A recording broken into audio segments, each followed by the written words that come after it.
Hello and welcome to Youth in Agriculture, and as always this is where we bring you to different parts of the country where we get to show you what some of the young people are doing in the agriculture sector to drive our economy as well as improve on our food security. Today I bring you right here in Machakos County in a place called Cheleni, where we will be meeting Don Bosco Kiremi, a youthful farmer who is very passionate about conservation agriculture, and he's in the process of establishing an international demo farm for sustainable ecological agriculture. So stay with us. My name is Susan Mwangi.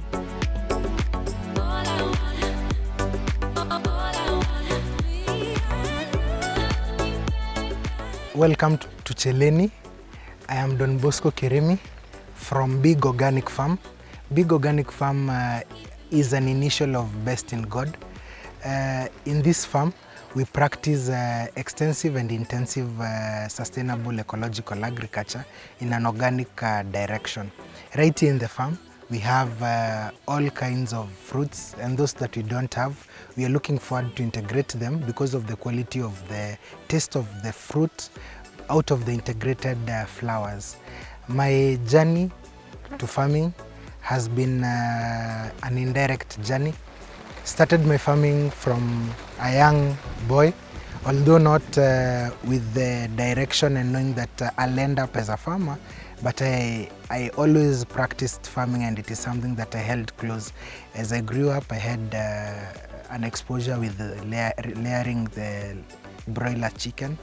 I have kept rabbits in my high school life.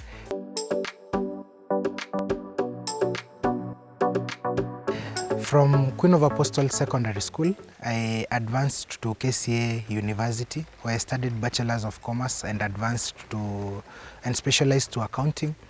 But the accounting journey was a little bit short-lived because in 2017, I left the accounting field to venture into the farming field with a newly acquired farm. In this instance, it was circumstance that led me back to agriculture. Down memory lane, initially I started as a conventional farmer, a little bit disoriented, without a clear direction.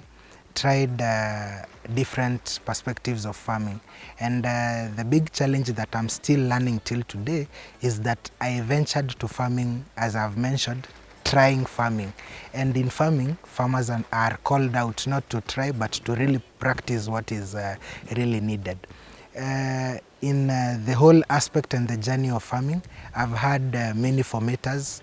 One of the major formators is my parent, my mother, who has always, as a good shepherd, has always directed me towards the good pastures.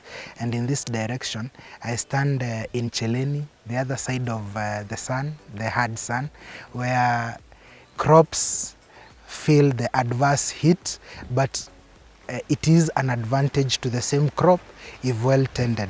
In this farm, we have apples, we have pomegranates, we have oranges, and the major cover crop is gooseberry, just to mention but a few. We have also bananas. Away from the production, in the farm we are working towards having it as one of the best model farms, where we integrate all the methods of farming in the semi-arid and the arid areas, so that the need of power, that is comprehensive knowledge, can be found within the Ukambani region, where we practice all what is seemed to be difficult, and we are able to simplify it to the common mwananchi, to that rural farmer who doesn't have the establishment to have extensive knowledge on organic agriculture.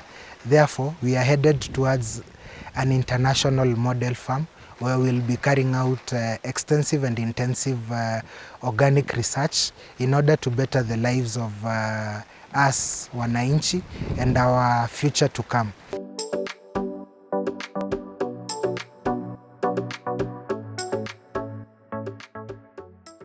In this farm, the major fruit is the apple fruit, and so as we see, they are growing, and as we have seen that they have fruit. So there is the problem about predators, the predators like the likes of the birds. So you ought to integrate, although it hasn't flowered, this is cherry, Brazilian cherry.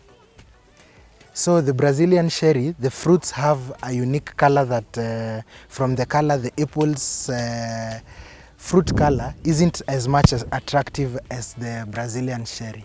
So you find that the birds will come directly, feast on and attracted to feast on the Brazilian cherry, and they leave your apple. So it is good to integrate in the apple farm a few of this diversion of predators. So in the farm you have the gooseberries.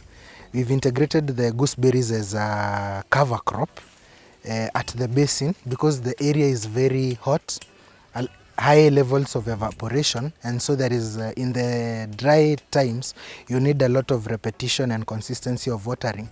Otherwise there will be dormancy or even wilting of the plants to death, and that is not something that is in an agri-entrepreneurship direction. We need profits.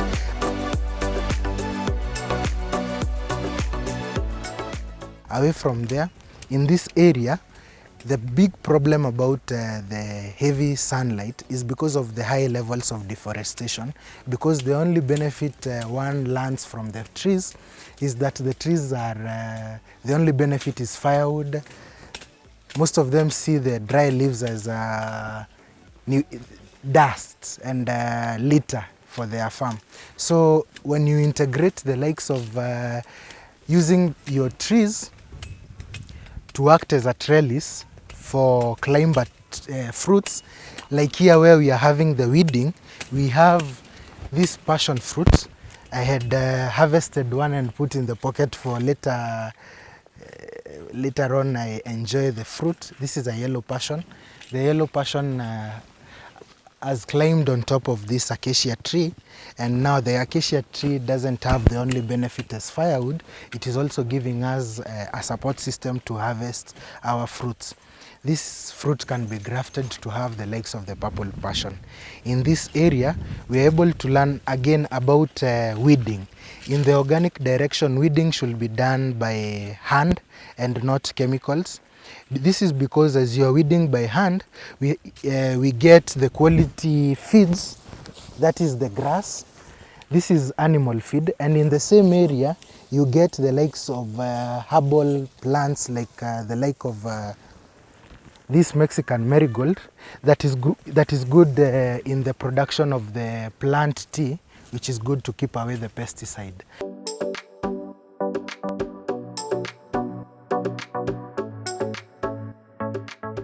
In this block we have okra, although the germination rate wasn't that good because they were planted with the expectations of rains, not irrigation, but you can see their fruits. They are already in the fruiting, so the best quality is when they are small, so they should also be harvested. In this block we've done exclusive minimum tillage in order to have minimum soil disturbance. In turn, this minimal soil disturbance helps that the microorganisms in the soil won't be exposed to the light and cause dehydration. Away from that, the minimal tillage also helps in creating good soil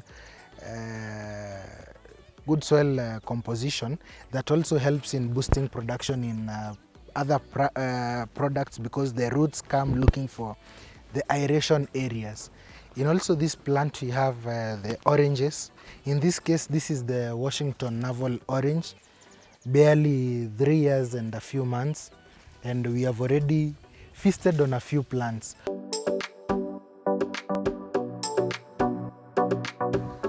I not only practice agriculture on my own, I have my big family integrated in farming.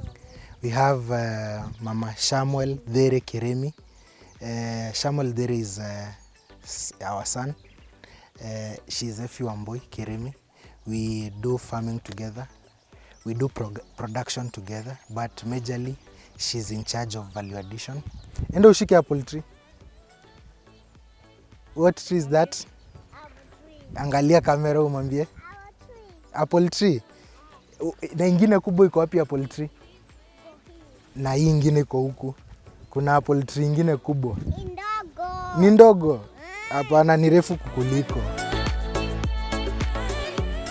The sustainability part is that you have the fruits here. the fruit tree, and the actual fruits ziko hapa chini. So before they get to the market, our initial market is the farmer.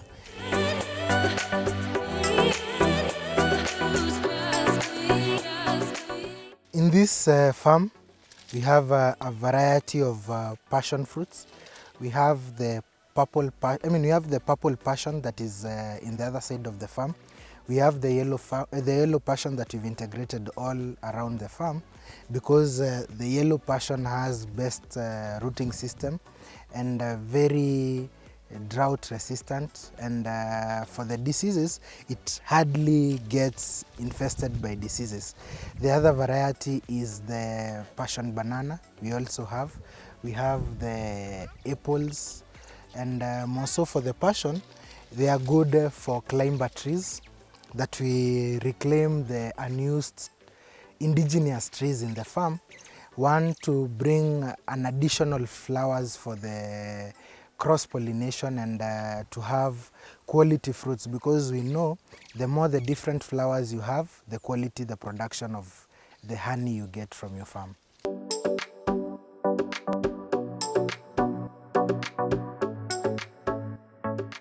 Thank you so much for keeping it here on Youth in Agriculture. We're going to be taking a short commercial break, but don't go too far. We will be back in a short while.